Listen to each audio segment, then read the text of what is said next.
Making crepes is a real fun activity for the whole family. To make crepes, we add eggs, milk, flour, and some salt to a blender.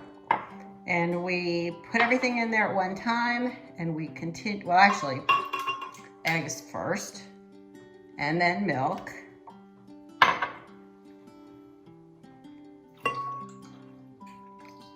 And about just a pinch of salt.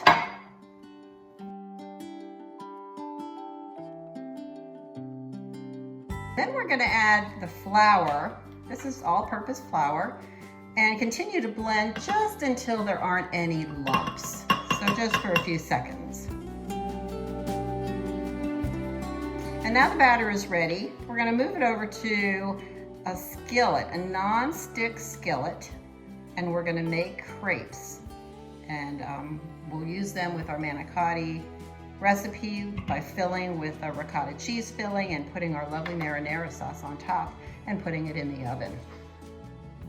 Now we'll demonstrate how to make the crepe in a small 7-inch or so coated skillet.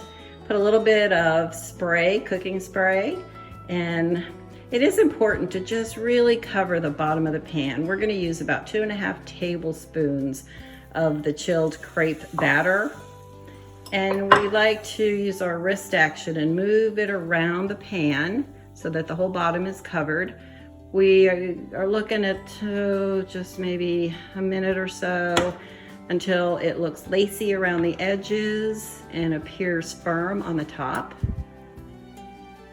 Crepes are very fragile. They can be used for many, many different recipes. Of course, we're filling these crepes with our ricotta mixture, but you could use crepes in a dessert kind of recipe. You could put many different fillings in. And if we look at this real closely, you can see how curly it is on the edges. We slide it onto a parchment lined pan, and voila, you have crepes.